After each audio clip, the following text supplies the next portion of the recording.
A young woman in a small town goes out for a jog in the fall of 1989, but never returns home. Police launch an extensive search for her, but it came to a tragic end when she was found dead, floating in a river. Despite a relentless effort to find her killer, police had no leads and the case went cold for decades. It wasn't until 25 years later, when two women from that same town shared stories about a man they suspected of killing her, that police reopened the case and closed in on him. This is the story of Mandy Stavik. 18-year-old Mandy Stavik was a bright student who lived with her mother and siblings in Acme, Washington, a very small town of less than 100 families where everyone knows each other. She was a smart and attractive girl who was popular in high school and liked to stay physically active. She was on the girls' basketball team and the cheerleading squad, and she also liked to play softball and run track. She worked hard and excelled at whatever she did and aspired to be an airline pilot. In 1989, Mandy graduated high school and was accepted into Central Washington University, and by the fall of that year, she left home and moved 190 miles away to start her freshman year of college. Mandy stayed in touch with her family, and as the holidays approached, she made plans to go back home and spend Thanksgiving break with them, and she did. On Friday, November 24th, 1989, the day after Thanksgiving, Mandy was getting ready to go on her daily run. She would usually take her mother with her, but on that day, she took her dog instead. She left the house at around 2:30 in the afternoon and took her usual route, down the road and toward the river, then back home. A little while later, a delivery man by the name of David Krager saw Mandy running back home, just a few hundred feet away from her house. Unfortunately, David would turn out to be the last known person to see Mandy alive. As day turned into night, Mandy's family started to worry since it was getting late and Mandy hadn't returned. As they stood outside of the house waiting for her, they watched as her dog Kyra walked back home, but without Mandy. She was nowhere in sight. This is when their worry turned into panic.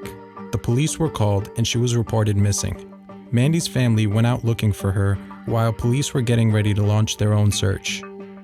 By the next day, neighbors and friends joined the search, and pretty soon, nearly the whole town was looking for Mandy, but she was nowhere to be found. By the third day, the search party reached the part of the river about 3.5 miles away from her house when they made a gruesome discovery.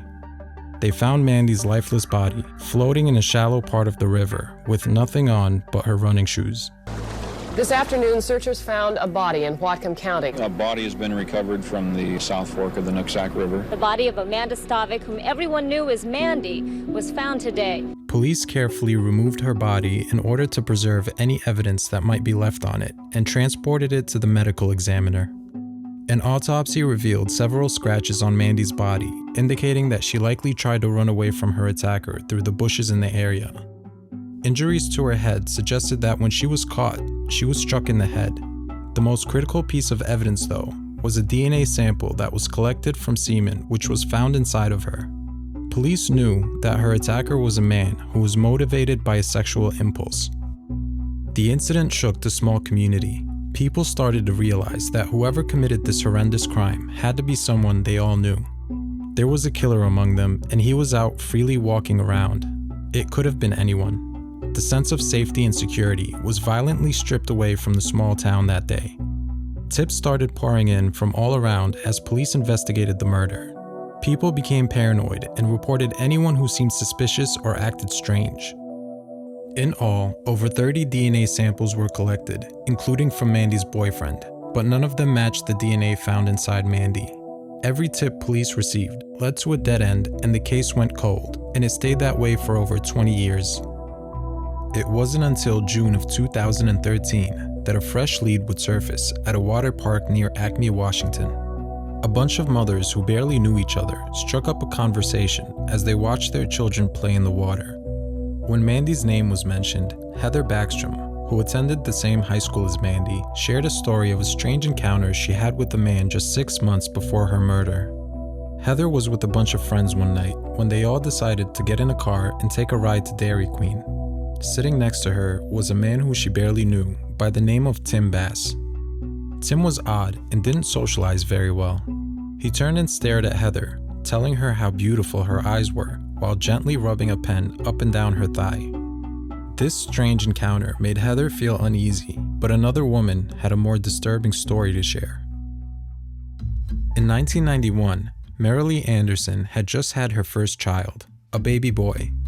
On a late summer night of that year, she was home alone with her son when she heard a knock at the door.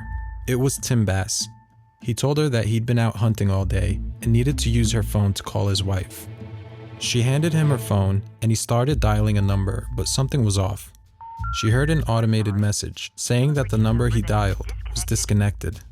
That's when things got scary.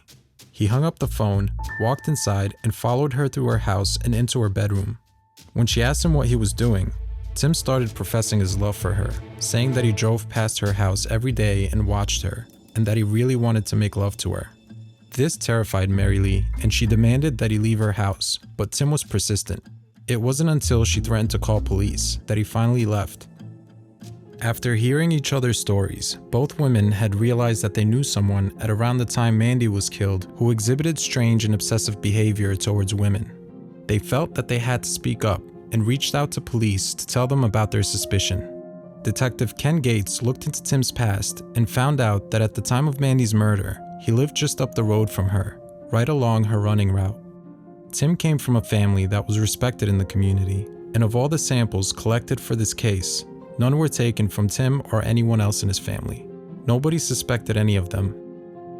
Police went to visit Tim, who was now living in a nearby town. When asked about Mandy, Tim pretended like he didn't remember her at first. This was the first red flag. Acme is a small town with barely any crime. Not only did nobody ever forget about Mandy, many people were still emotional about her murder decades later. Tim was then asked to give a DNA sample to clear his name, but he refused. That was the second red flag, and Tim had become the prime suspect in Mandy's murder.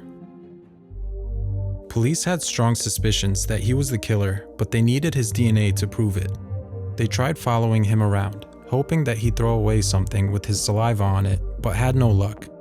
With the case now reopened, police collected DNA samples from over 35 more people, but none of them were a match. This only made them more suspicious of Tim, and they had to figure out a way to get his DNA, so they reached out to his boss, Kim Wagner. Kim described Tim Bass as weird and different. When she realized police were looking into Mandy's death, she knew that they suspected him of carrying out the murder and offered to help them get his DNA. For months, she kept a close eye on Tim, waiting for him to throw out a cup or a bottle that could have his saliva on it. After 3 long months, she finally got what she'd been waiting for. She watched as Tim discarded a plastic cup and a can of Coke, and when he wasn't around, she took them both and handed them to police. It took another 3 months for the results to come in. Tim's DNA matched the DNA inside of Mandy. On December 12, 2017, 28 years after Mandy's murder, police arrested 50-year-old Tim Bass. He was charged with the kidnapping, rape, and murder of Mandy Stavik. Police and prosecutors believed they had a very strong case against him, but he wasn't going down without a fight. At his trial, Tim's defense attorney argued that his DNA inside of Mandy didn't prove that he raped and killed her. He told the jury that Tim and Mandy actually had a secret affair and that they had consensual sex just before she went missing. If just one person on the jury could be convinced that this was plausible, Tim could be set free, and the prosecution wasn't about to let that happen. They argued that nobody had ever seen the two of them together, making his claim highly unlikely. They also had witnesses lined up to testify against Tim, some of which were the closest people to him. First was Tim's ex-wife, Gina. She'd never been happy in her marriage and only stayed with Tim for the sake of their 3 children. Soon after his arrest, she filed for divorce and was happy to help convict her now ex-husband. Gina testified in court that she witnessed Tim ask his mother if they could pin the crime on his now deceased father, and that his mother refused. Next up on the stand was Tim's own brother, Tom. Tom shared a similar account in which Tim asked his mother if she could provide him with an alibi and say that he was out Christmas shopping with her that day. He also testified that Tim asked him to say that he had also slept with Mandy to try and make her look like she was promiscuous, hoping that this would support his claim of having an affair with her. Expert witnesses were also brought in and testified that it was highly unlikely that the DNA wasn't deposited right before Mandy's death. Both the prosecution and the defense brought out many more witnesses, and each side made their case. After closing arguments, the case was handed to the jury, who would decide Tim's fate.